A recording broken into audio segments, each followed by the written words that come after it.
बड़ी खबर की ओर गंगापुर सिटी से बड़ी गंगापुर सिटी दौरे पर सीएम गहलोत रहने वाले हैं। आपको बता दें कि आज सीएम गहलोत गंगापुर सिटी आएंगे। गंगापुर सिटी में सभा को संबोधित करने का कार्यक्रम बताया जा रहा है। सीनियर हायर सेकेंडरी मैदान में इस कार्यक्रम का आयोजन किया जाएगा। तो ये बड़ी जानकारी आपको दे रहे हैं। गंगापुर सिटी से गंगापुर सिटी दौरे पर सीएम अशोक गहलोत रहने वाले हैं और आज सभा को भी संबोधित करेंगे। अपने संबोधन में क्या कुछ कहते हैं, इस पर सभी की निगाहें टिकी रहेंगी। सीनियर हायर सेकेंडरी मैदान में कार्यक्रम का आयोजन किया जाएगा।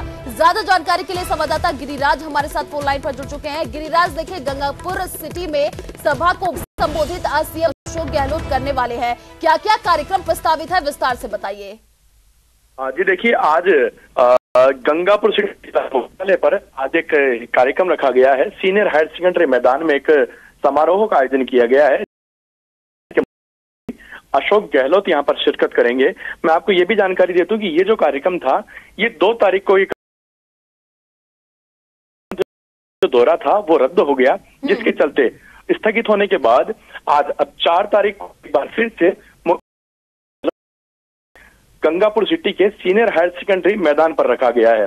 सबसे बड़ी बात यह है कि एक तो जो राजीव गांधी ये जो चल रहे हैं मैच वगैरह ग्रामीण ओलंपिक, इस मामले को लेकर के इनको संबोधित करने के लिए, इन मामलों में और अधिक साझा करने के लिए मुख्यमंत्री अशोक गहलोत यहां पर आएंगे।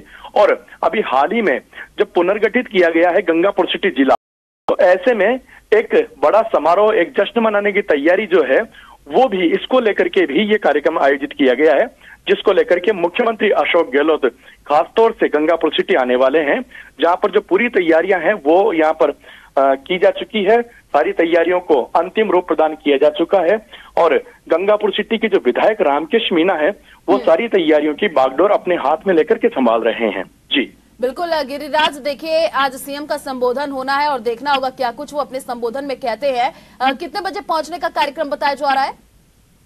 देखिए, दोपहर का कार्यक्रम रखा गया है। दोपहर 1 बजे का कार्यक्रम है, वो यहाँ पर प्रस्तावित रखा गया है। बताया यही जा रहा है कि दोपहर के बाद में ही मुख्यमंत्री जो अशोक गहलोत हैं वो हेलीकॉप्टर से गंगापुर सिटी पहुंचेंगे। तो दोपहर बाद में ही ये कार्यक्रम है। दोपहर के बाद में जब जैसे ही अशोक गहलोत यहाँ पर पहुंचेंगे, गंगापुर सिटी विधायक रामकृष्ण मीना उनकी अगवानी करेंगे और फिर यहाँ आकर के 2 जो मैच हैं वो भी यहाँ पर सीनियर हायर सेकेंडरी मैदान में रखे गए हैं, उन मैच का लुत्फ जो उठाएंगे और उसके बाद में जो समारोह को संबोधित करेंगे मुख्यमंत्री अशोक गहलोत। चलिए गिरिराज, आप नजर बनाए रखिए, आगे भी आपसे अपडेट लेते रहेंगे। फिलहाल शुक्रिया तमाम जानकारी साझा करने के लिए। तो चलिए रुक करते एक और बड़ी खबर की ओर। बीजेपी की तीसरी परिवर्तन यात्रा रामदेवरा से आज उसका परिवर्तन यात्रा का आगाज किया जाएगा। आपको बता दें कि रामदेवरा से राजनाथ सिंह शुभारंभ करेंगे। राजनाथ सिंह यात्रा को हरी झंडी दिखा करके रवाना करेंगे। ये बड़ी जानकारी आपको दे रहे हैं। रामदेवरा से 51 विधानसभा में रथ यात्रा जाएगा। कार्यक्रम में बीजेपी के कई दिग्गज शिरकत भी करेंगे। प्रशासन और पुलिस ने सुरक्षा व्यवस्था चाक चौबंद कर दी है। हजारों कार्यकर्ता पदाधिकारी आम सभा में शामिल होंगे। तो देखिए, आज पोखरण के रामदेवरा से बीजेपी की तीसरी परिवर्तन यात्रा की शुरुआत होगी, जिसमें रक्षा मंत्री राजनाथ सिंह यात्रा का शुभारंभ करेंगे और यात्रा में हर मंडल से कार्यकर्ता शामिल होंगे। तो राजस्थान में राज बदलने के संकल्प के साथ बीजेपी की 2 परिवर्तन यात्राएं शुरू हो गई हैं। अब तीसरी परिवर्तन यात्रा की बारी है, जो आज शुरू होगी। जैसलमेर के रामदेवरा से शुरू होने वाली है। इस यात्रा को आपको बता दें कि रक्षा मंत्री राजनाथ सिंह हरी झंडी दिखाएंगे।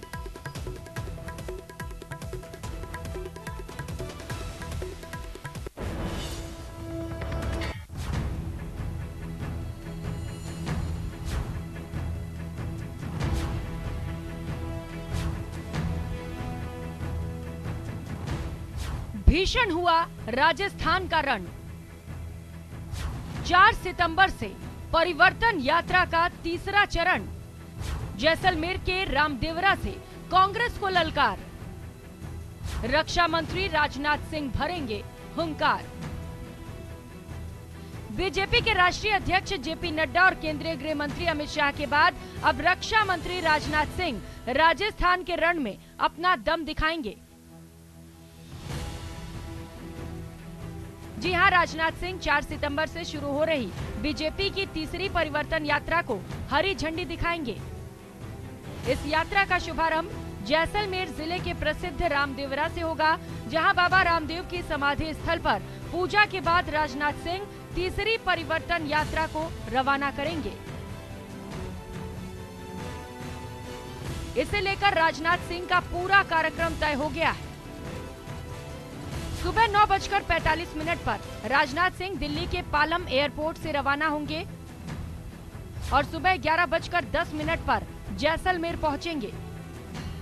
ठीक 5 मिनट बाद यानी कि 11:15 पर राजनाथ सिंह हेलीकॉप्टर से रामदेवरा पहुंचेंगे और फिर 11:35 पर बाबा रामदेव के समाधि स्थल जाएंगे। 11:45 पर समाधि स्थल पर पूजा अर्चना करेंगे। इसके बाद दोपहर 12:10 पर परिवर्तन यात्रा में शामिल होंगे। इस दौरान रक्षा मंत्री एक जनसभा को भी संबोधित करेंगे और फिर दोपहर 1:45 पर रामदेवरा से जैसलमेर रवाना हो जाएंगे। जैसलमेर के रामदेवरा से शुरू होने वाली बीजेपी की तीसरी परिवर्तन यात्रा सबसे बड़े इलाके को कवर करेगी, जो तकरीबन 18 दिनों तक चलेगी। इस दौरान ये यात्रा तकरीबन 2574 किलोमीटर की दूरी तय करेगी। इस यात्रा में जैसलमेर, जोधपुर, पोखरण, मेड़ता, डेगाना, शेरगढ़, बिलाड़ा, अजमेर, पुष्कर, नागौर सहित 51 विधानसभा क्षेत्रों को कवर करेगी। बीजेपी की इस परिवर्तन यात्रा को लेकर इलाके के बीजेपी कार्यकर्ताओं में खासा उत्साह है और इसको सफल बनाने के लिए पार्टी कार्यकर्ता जोर शोर से जुटे हुए हैं। न्यूज़ 18 राजस्थान के लिए जैसलमेर से सावलदान रत्नू की रिपोर्ट।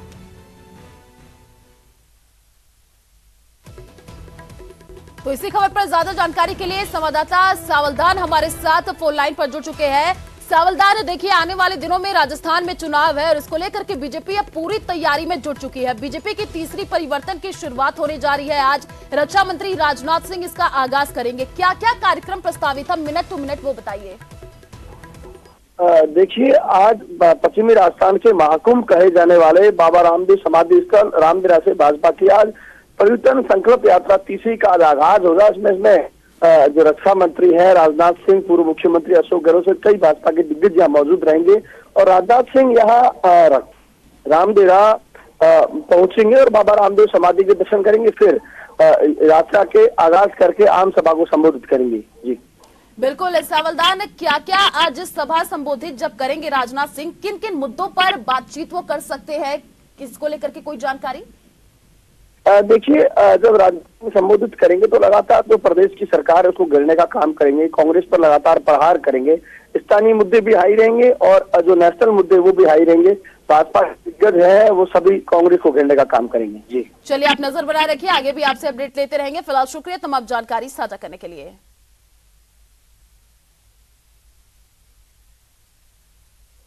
तो जयपुर से बड़ी खबर का रुख कर लेते हैं। महारानी कॉलेज में संवाद कार्यक्रम होगा। छात्राओं से संवाद करेंगे उपराष्ट्रपति जगदीप धनखड़। आपको बता दें कि छात्राओं से अपने अनुभव साझा करेंगे धनखड़। दोपहर 3 बजे से संवाद कार्यक्रम का आयोजन किया जाएगा। जयपुर से ये बड़ी जानकारी। महारानी कॉलेज में आज संवाद कार्यक्रम का आयोजन होगा। दोपहर 3 बजे संवाद कार्यक्रम आयोजित किया जाएगा और छात्राओं से उपराष्ट्रपति जगदीप धनखड़ यहां पर संवाद करते हुए नजर आएंगे।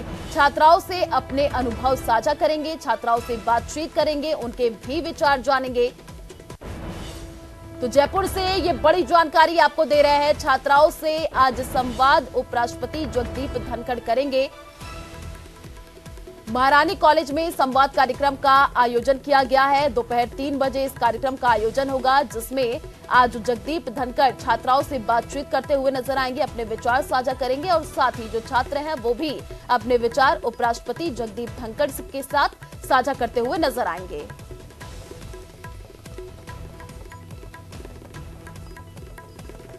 तो छात्राओं से संवाद करेंगे उपराष्ट्रपति जगदीप धनखड़। ये बड़ी जानकारी आपको दे रहे हैं। जयपुर से ये बड़ी खबर सामने आ रही है।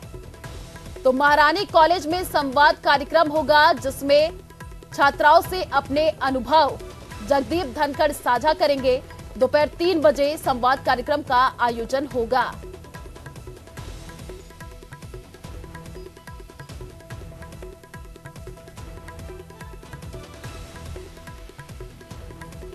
तो जयपुर से बड़ी खबर का रुख कर लेते हैं। एम्बुलेंस कर्मचारियों का हल्ला बोल, एम्बुलेंस कर्मचारी का कार्य बहिष्कार जारी है। आपको बता दें कि कार्य बहिष्कार और प्रदर्शन आज भी जारी रहेगा। फार्मासिस्ट भी धरना प्रदर्शन कर रहे हैं। तो एम्बुलेंस कर्मचारियों का हल्ला बोल आज देखने को मिलेगा। जयपुर से ये बड़ी जानकारी आपको दे रहे हैं। जो एम्बुलेंस कर्मचारी है उनका आज कार्य बहिष्कार देखने को मिलेगा। कार्य बहिष्कार और प्रदर्शन आज भी जारी रहेगा। तो जो फार्मासिस्ट है वो भी देखिए धरना प्रदर्शन कर रहे हैं। जयपुर से ये बड़ी जानकारी आपको दे रहे हैं। जो एम्बुलेंस कर्मचारी है वो हल्ला बोल करते हुए नजर आएंगे। एम्बुलेंस कर्मचारी का जो कार्य बहिष्कार है आज भी जारी रहेगा। पिछले कई दिनों से जो ये कर्मचारी है देखिए कार्य बहिष्कार किए हुए हैं और धरना प्रदर्शन कर रहे हैं। फार्मासिस्ट भी धरना प्रदर्शन आज करेंगे।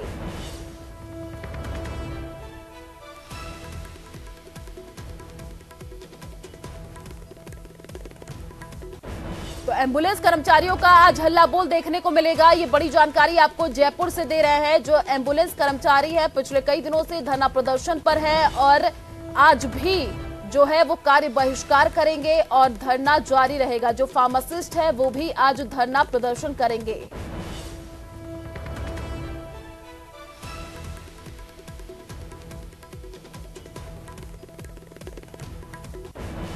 तो श्रीगंगानगर से बड़ी खबर का रुख कर लेते हैं। पानी की टंकी पर जो डीलर्स है वो चढ़े हैं। आपको बता दें कि लगातार दूसरे दिन भी टंके पर प्रॉपर्टी डीलर्स चढ़े रहे।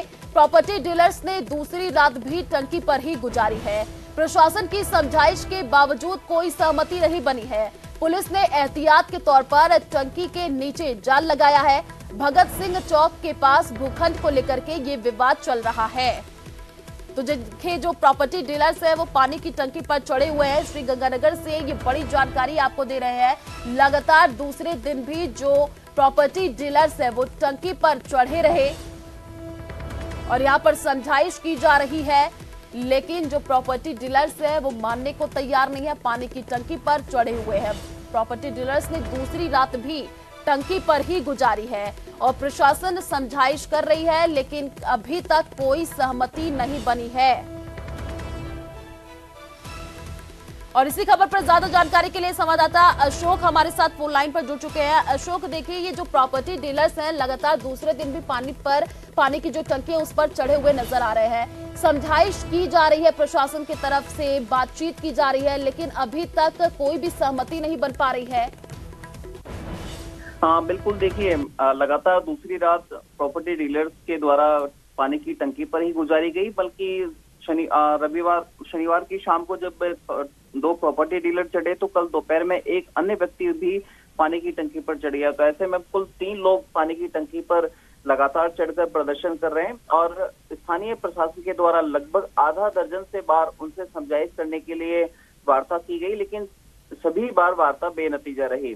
टंकी पर चढ़े तीनों लोगों के द्वारा एक नगर पालिका के स्वामित्व का भूखंड से अपना स्वामित्व हटाने की मांग की जा रही है। उनका कहना है कि उन्होंने जिसने भूखंड का कब्जा किया हुआ था उससे लाखों रुपए का भुगतान कर भूखंड खरीदा है और वहीं नगर पालिका उसे अपना भूखंड बताकर उस पर अपना स्वामित्व का बोर्ड लगा चुकी है। तो ऐसे में टंकी पर चढ़े दोनों प्रॉपर्टी डीलर सहित कुल 3 लोगों के द्वारा नगर पालिका से मांग की जा रही है कि वो उस भूखंड से अपने नगर पालिका के स्वामित्व का बोर्ड हटाए और उसका कब्जा प्रॉपर्टी डीलर्स को सौंपे ताकि उनका लाखों रुपए का नुकसान होने से बचा जा सके। फिलहाल शार्दुल शहर की शिववाटिका में पानी की टंकी पर नोटंकी लगातार जारी है। एक पब्लिक न्यूसेंस क्रिएट हो रहा है, न केवल इन 3 लोगों के लिए जो कि टंकी पर चढ़े हुए हैं, बल्कि आसपास के लोगों में भी काफी पैनिक क्रिएट हो रहा है। जी आयुषी। बिल्कुल अशोक, देखिए कई दौर की वार्ता भी हो चुकी है लेकिन विफल नजर आ रही है। क्या आज भी फिर से इनको समझाइश करने की कोशिश की जाएगी? देखिए, जिला प्रशासन लगातार शनिवार की शाम जब ये टंकी से चढ़े थे और कल देर रात तक लगातार प्रयास कर रहा है कि इनको समझाइश कर नीचे उतारा जाए और उसके बाद में इनके जो भी कोई मुद्दा है वो नगर पालिका प्रशासन से या स्थानीय प्रशासन से बैठकर उसको वार्ता के जरिए सुलझा लिया जाए। लेकिन टंकी पर चढ़े तीनों लोगों का कहना है कि पहले नगर पालिका अपना उस भूखंड से स्वामित्व वाला बोर्ड हटाए और उसका कब्जा इन लोगों को सौंपा जाए कि उन्होंने लाखों रुपए का भुगतान किया है। फिलहाल नगर पालिका अपने प्रशासन अपनी समझाइश की कवायद में जारी है, तो टंकी पर चढ़े तीनों लोगों की भी अपनी जिद पर अड़े रहने की बात सामने आ रही है। हालांकि प्रशासन आज एक बार फिर से समझाइश का प्रयास करेगा। साथ ही साथ एहतियातन वहां टंकी के नीचे एक जाल लगा दिया गया है, ताकि किसी तरह की कोई अनहोनी हो या किसी तरह का कोई वाद विवाद आगे बढ़े तो उसको निपटाया जा सके। चलिए, शुक्रिया अशोक तमाम जानकारी साझा करने के लिए।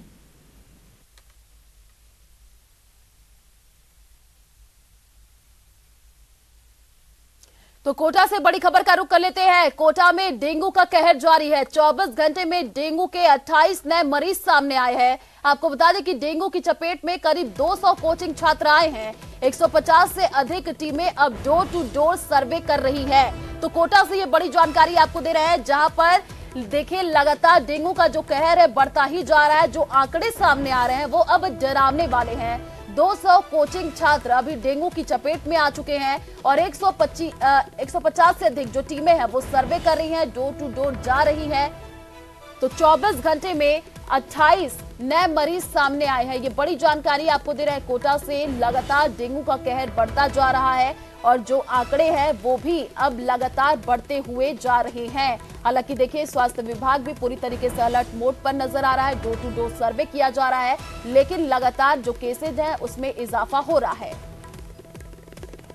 और इसी खबर पर ज्यादा जानकारी के लिए संवाददाता ओम प्रकाश हमारे साथ फोन लाइन पर जुड़ चुके हैं। ओम प्रकाश, देखिए जो आंकड़े अभी डेंगू के सामने आ रहे हैं वो डरावने वाले हैं।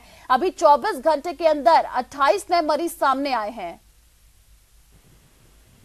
देखिए, रविवार का दिन होने के बाद सैंपलिंग कम बताई जा रही है, उसके बाद 28 जो है नए मरीज सामने आना चिंताजनक है। चिकित्सा विभाग में हड़कंप मचा हुआ है। डोर टू डोर सर्वे किया जा रहा है। कल जिला कलेक्टर खुद मैदान में उतरे थे और कोचिंग इलाकों में स्थिति भयानक कहा जा सकती है, क्योंकि कोचिंग के करीब 200 से अधिक बच्चे जो इसकी चपेट में आ चुके हैं। डेंगू और स्क्रब से एक कोचिंग स्टूडेंट जो छात्रा की 3 दिन पहले मौत भी हुई थी। बताया जा रहा है कि कोटा में डेंगू का DN2 जो स्ट्रेन वो सक्रिय है और ये दूसरे की तुलना में बहुत ही घातक है। इसमें मृत्यु ज्यादा कही जा सकती है और फिर से ये लौट आया, क्योंकि बताया जा रहा है कि कुछ सालों पहले दिल्ली में इस तरह का जो है DN2 स्ट्रेन सक्रिय हुआ था। उस समय बहुत बड़ा घातक हुआ था।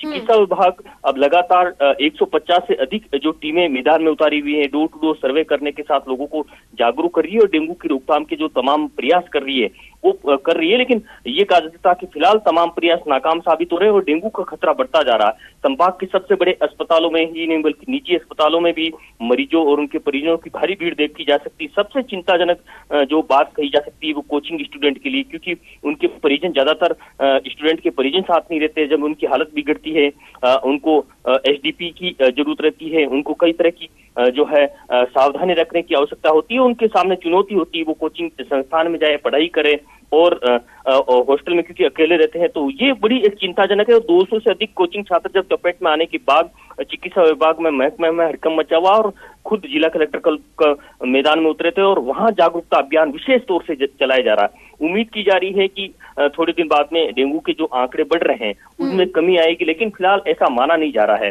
क्योंकि 300-350 के करीब आंकड़े आ चुके हैं। कई लोगों की मौत हो चुकी है। कई राजनेताओं ने इसमें चिंता जताई है।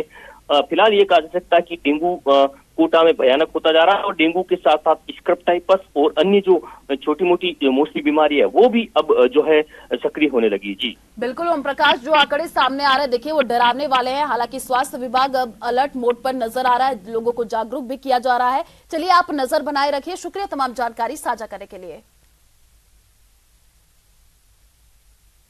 तो प्रदेश सरकार की स्मार्टफोन योजना हजारों युवतियों और महिलाओं की सुरक्षा के लिए खतरा बन गई है। ब्यावर के रायपुर उपखंड में इस योजना में बड़ी लापरवाही सामने आई है। दरअसल यहां कई ग्राम पंचायतों में योजना के तहत लाभार्थियों को दिए जा रहे फोन के साथ ही लाभार्थियों की लिस्ट रोजाना सोशल मीडिया पर वायरल हो रही है।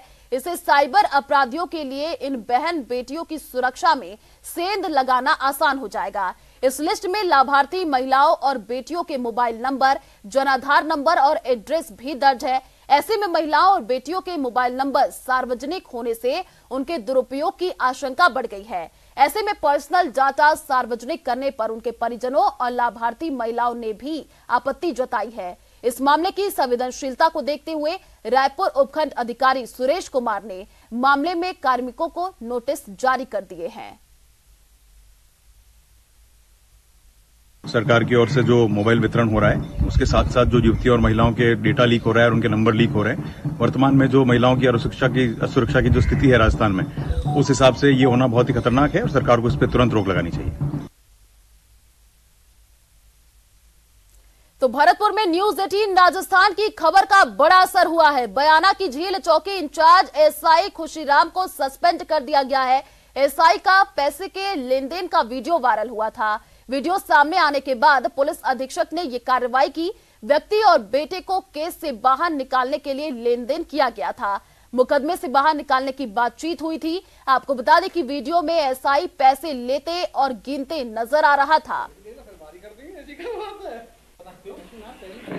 मुलाकात है, सामान्य मुलाकात है।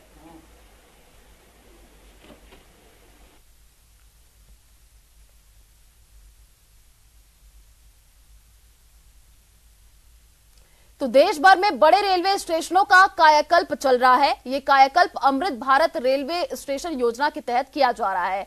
इसमें Jaipur junction, Gandhinagar railway station, Khatipura railway station शामिल है।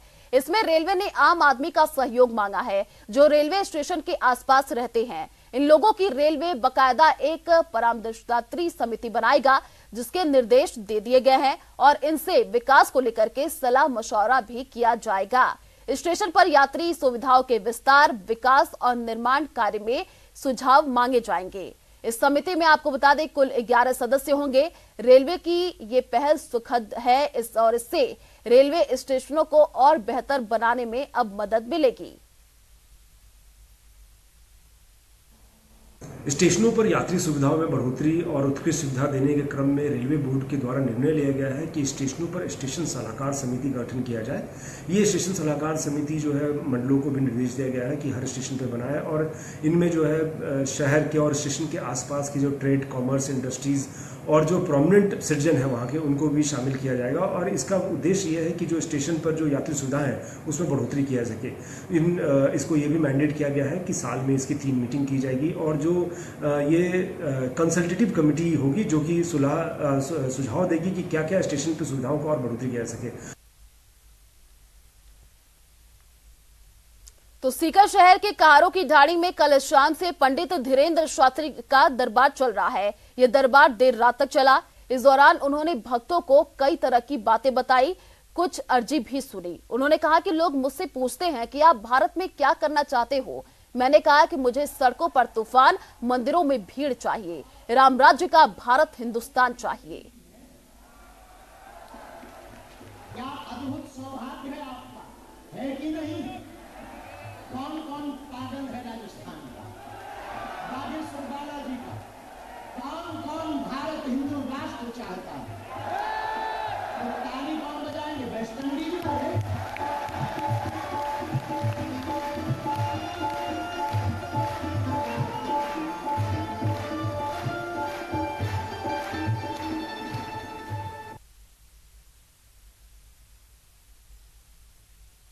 न्यू जर्सी के रॉबिन्सविले में बीएपीएस स्वामीनारायण अक्षरधाम में एक ऐतिहासिक क्षण रहा जब रक्षाबंधन के शुभ दिन पर बीपीएस स्वामीनारायण अक्षरधाम की कलश पूजन का महत्वपूर्ण अवसर पर बीएपीएस स्वामीनारायण संस्थान के आध्यात्मिक नेता परम पूज्य महंत स्वामी महाराज की उपस्थिति में हुआ।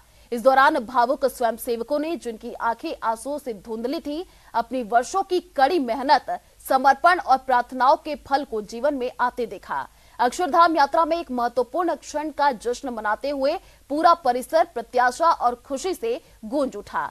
कलश का पवित्रीकरण स्वामीनारायण अक्षरधाम के शीर्ष को सुशोभित करने के लिए नियत किया गया।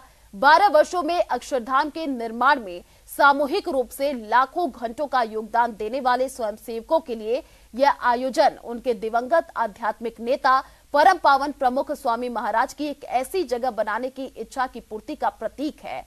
निधि कलश जो अक्षरधाम के आधार पर है को 11/2011 में प्रमुख स्वामी महाराज द्वारा औपचारिक रूप से प्रतिष्ठित किया गया था। आज शिखर बिंदु का प्रतिनिधित्व करने वाले सबसे बड़े अमृत कलश को परम पावन महंत स्वामी महाराज द्वारा पवित्र किया गया, जिन्होंने पूजन किया। तो राजीव गांधी ग्रामीण एवं शहरी ओलंपिक का रोमांच जारी है।